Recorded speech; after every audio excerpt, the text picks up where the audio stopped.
Building on the plenary session where we just heard from great speakers on innovation in a growing agriculture and agri-food sector, I'm very pleased to welcome all of you to this fireside chat with the Honorable Marie-Claude Bibeau, Minister of Agriculture and Agri-Food. C'est un grand honneur pour moi de dialoguer avec la première femme ministre de l'Agriculture au Canada. Alors, Madame la ministre, bienvenue. Notre conversation va porter sur l'importante contribution économique de ce grand secteur à l'économie canadienne et surtout de vous entendre sur votre vision du futur afin de renforcer la compétitivité économique de notre pays et ce, bien entendu, malgré les nouvelles pressions exercées par la pandémie de la COVID-19.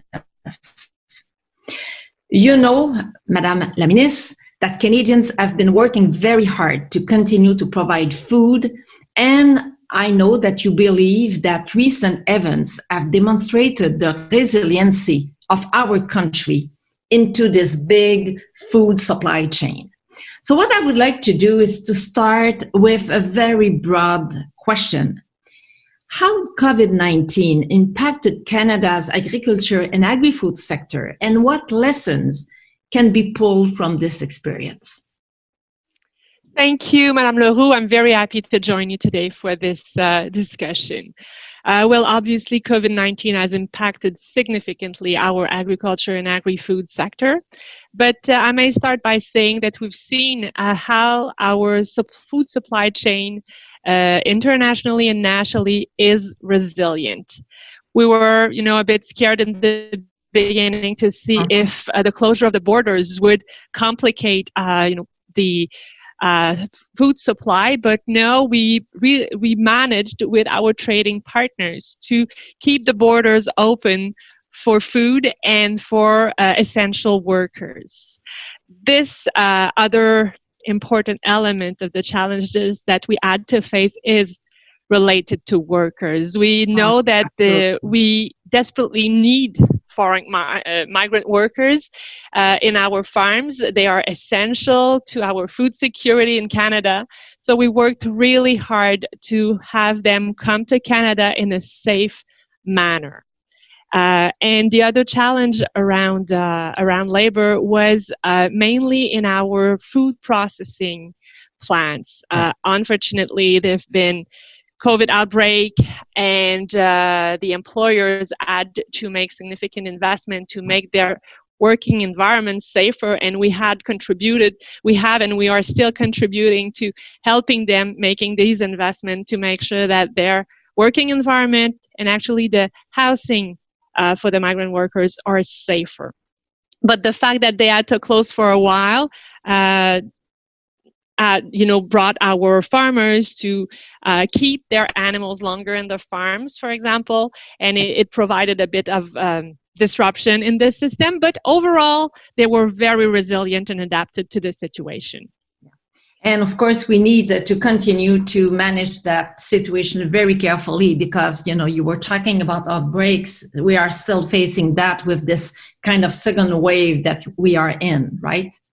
Yes, and when we say significant outbreak like this second wave, it means that restaurants are closing or not functioning at their full capacity. All the tourism industry is not functioning at the full capacity, so it has a significant impact on the demand for food, therefore on our farmers and food processors, and we have to adapt around that.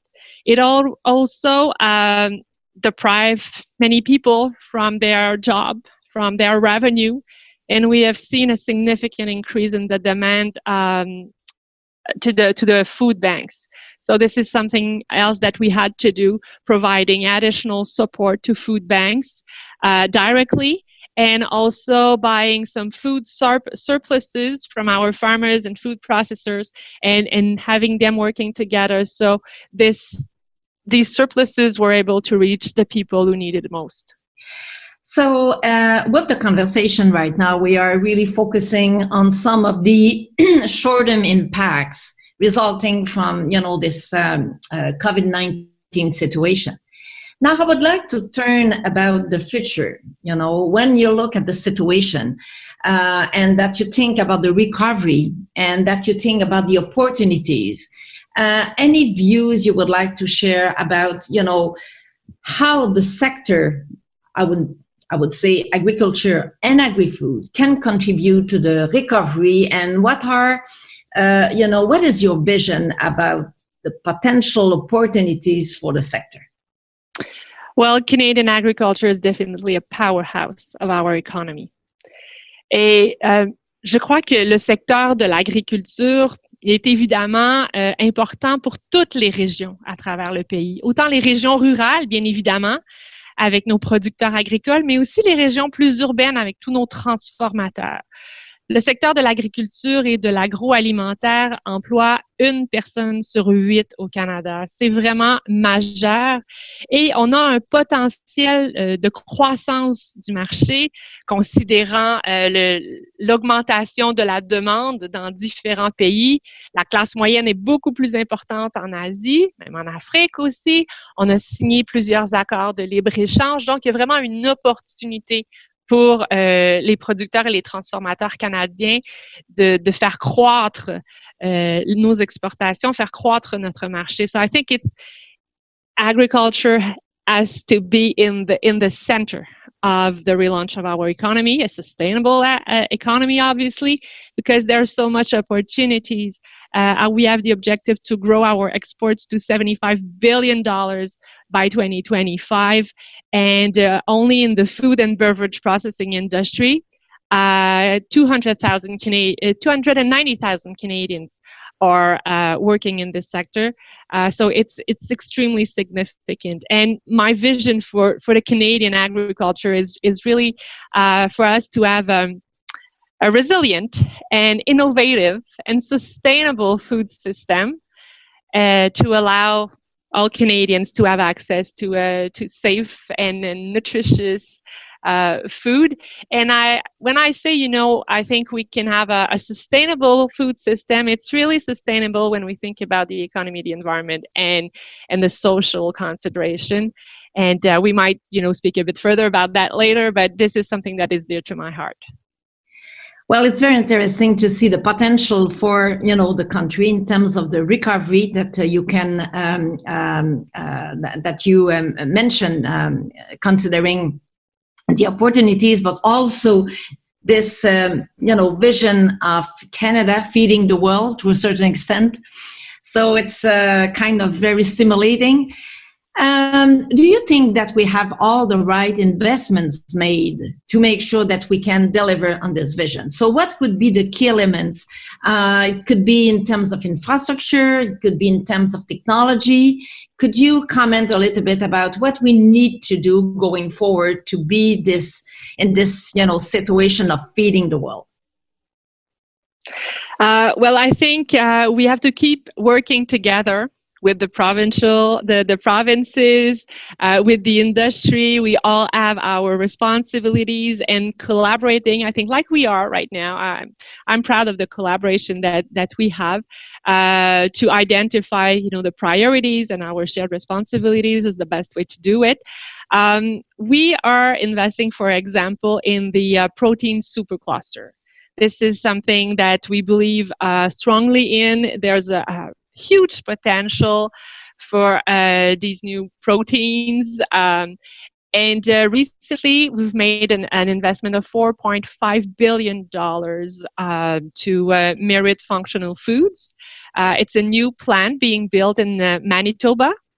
And so this is an overall investment of $4.5 billion. Actually, I should have said it. The $4.5 billion is for the supercluster, but recently we announced $100 million for the plant. And it's a potential. It will create a new demand for our canola and peas. And we know that we have the best quality to offer. And this is a good example. We have also investments to make in infrastructure.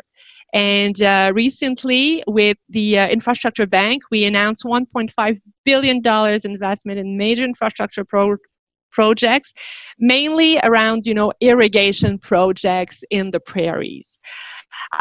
I'm also very interested in more regional food supply chain. We've seen how strong our food supply can be, but also we have identified the weaknesses. And I think there's an opportunity to strengthen our regional food supply chain and invest in processing plants strategically located in different regions.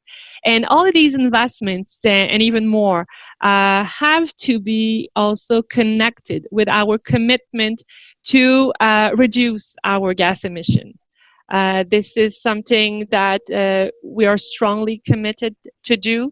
The agricultural sector is a major partner in this journey.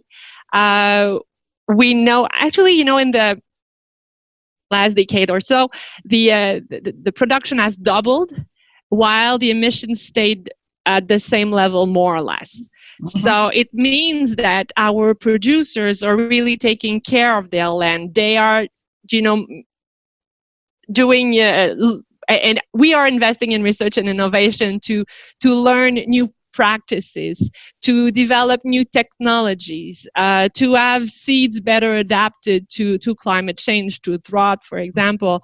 And farmers are interested in that. They care for their environment. They want to apply these new practices. They want to have access to these new technologies. So this is also a place where we can support farmers to have access to all of these and to contribute to the reduction of gas emission in Canada.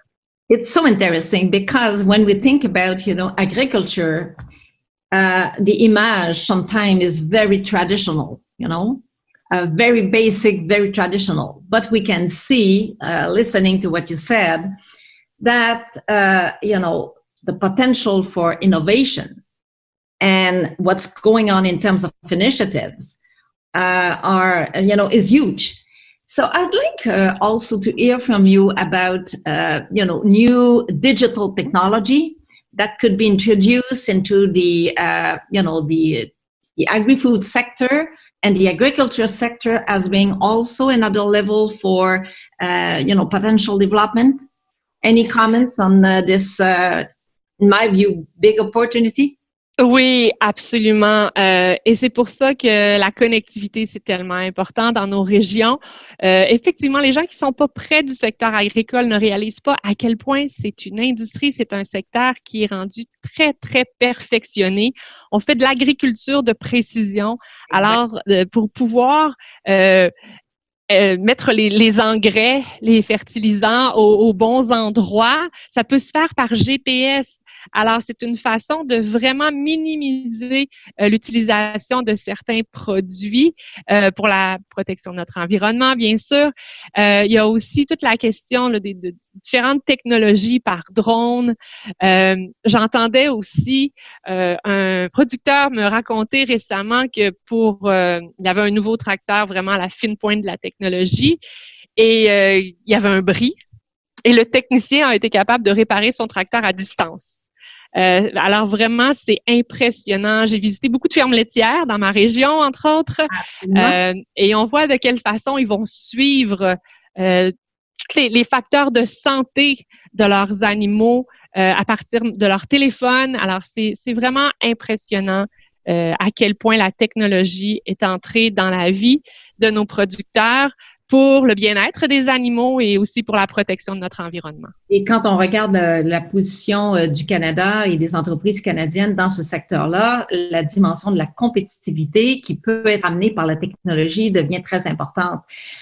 Voulez-vous commenter? J'ai un autre sujet que je veux amener, mais avant qu'on aille sur cet autre sujet des jeunes et des femmes, j'aimerais vous entendre sur cette situation où effectivement nous sommes des producteurs au Canada très importants sur certains produits de base. Mais est-ce que nous avons, d'après vous, complètement exploré toutes les possibilités de transformer? Transformer, par exemple, le blé que nous exportons pour qu'on soit capable d'en faire des produits à forte valeur ajoutée. Des commentaires à ce niveau-là. Ah, absolument. Depuis mon arrivée au ministère de l'Agriculture, c'est quelque chose qui tout de suite m'a sauté aux yeux. Je crois qu'on pourrait tirer beaucoup plus d'avantages à transformer nos aliments avant de les exporter. Et ça aurait, bon, l'avantage justement d'une valeur ajoutée ici au Canada. Et ce qui est pas négligeable non plus, c'est que ça réduirait notre vulnérabilité aux barrières non tarifaires. C'est beaucoup plus difficile en termes de gestion de la salubrité des aliments et de l'interprétation des règles d'un pays à l'autre quand on a un chargement de canola versus une bouteille d'huile de canola. Pour en donner un exemple très simple. So I really think there's a huge opportunity if we could have more investment in Canada in processing plants to add value to our Canadian crops, amongst other, and Canadian producers in general. And it would, I think, ease our wish to increase significantly our exports. Well, and in the same time, this could contribute, to the recovery and the growth of the Canadian economy. So I think that personally, opportunities in the sector are absolutely very significant. Let me ask you another question about the importance of young people and women into the sector. I would like to hear from you about it. I understand that you are also very committed to this agenda and that you started an initiative recently. Could you talk about it?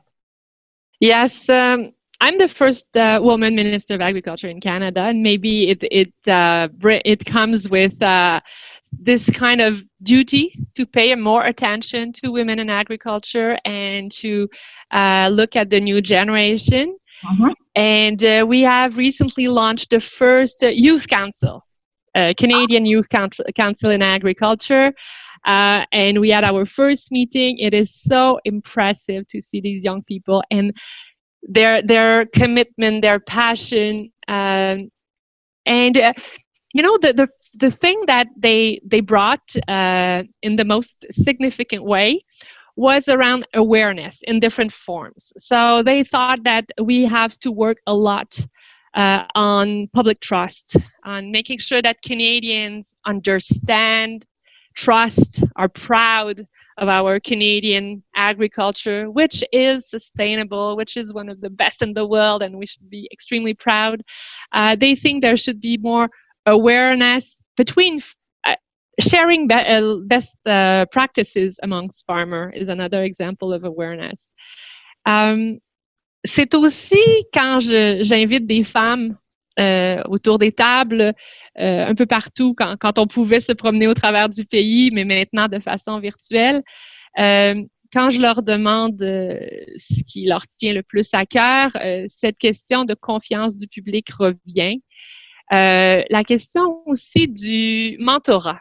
Les femmes, on a moins tendance à se rendre disponibles pour faire du mentorat ou pour demander du mentorat. Et souvent, c'est ce qui peut aider à encourager les femmes à se lancer parce qu'on sait que les femmes sont très présentes dans les fermes familiales. Mais trop rarement, elles réussissent à se dégager pour pouvoir participer au sein de leur association, prendre des rôles de leadership, parce que, bon, elles se sentent l'obligation d'être la première à rester à la maison. Alors, quand elles ont une mentor près d'elles pour l'encourager, c'est quelque chose qui est demandé de façon très importante. When I bring last year, for example, we had our federal, provincial, territorial Minister of Agriculture meeting, and we brought 4 young people to the table. And they will bring things that we wouldn't have necessarily put on the agenda, like mental health. There's a big issue around mental health right now in the ag sector. And I worry. I worry a lot for our farmers. I would say mainly for our meat producers who are bullied by some vegan extremists. Yes. And just the insecurity, the unpredictability of their sector is a huge issue. So this is why it's particularly important for me to work with my provincial colleagues to improve the safety net for them. Because we have to recognize that, you can compare to any other economic industry.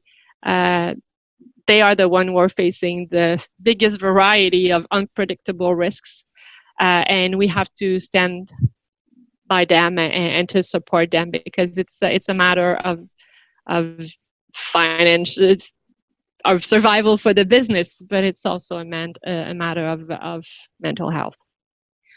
Well, this crisis with COVID-19 is very difficult. And what I found is that, we realize that sometimes we're taking things for granted. Mm-hmm. And for example, when we think about food, we take it for granted, many of us. And we realize with the crisis that, maybe this question around food security, about the resiliency of the system, about traceability. So all those big questions, we realize that they are very, very important. So maybe in closing, I would like to hear from you about your perspective for the world.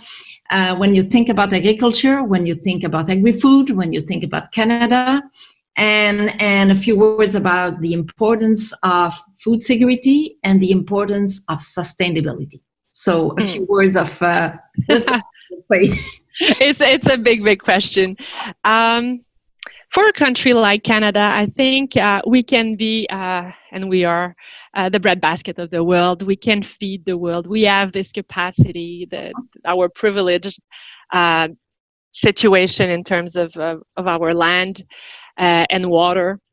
But there's also a place for more short circuit, more local, consuming local, supporting our local farmers. And c'était particulièrement, je pense, une prise de conscience de la part des Canadiens pendant la COVID, de réaliser qu'il ne faut pas prendre la nourriture pour acquis, il ne faut pas prendre nos producteurs agricoles pour acquis, et il faut être là pour les encourager. Donc, probablement que pour la première fois de notre vécu, les gens ont vu des tablettes vides à l'épicerie. Et c'est bien dommage parce que ça a été causé par des achats de panique. Ça n'a pas été causé par une vraie pénurie alimentaire.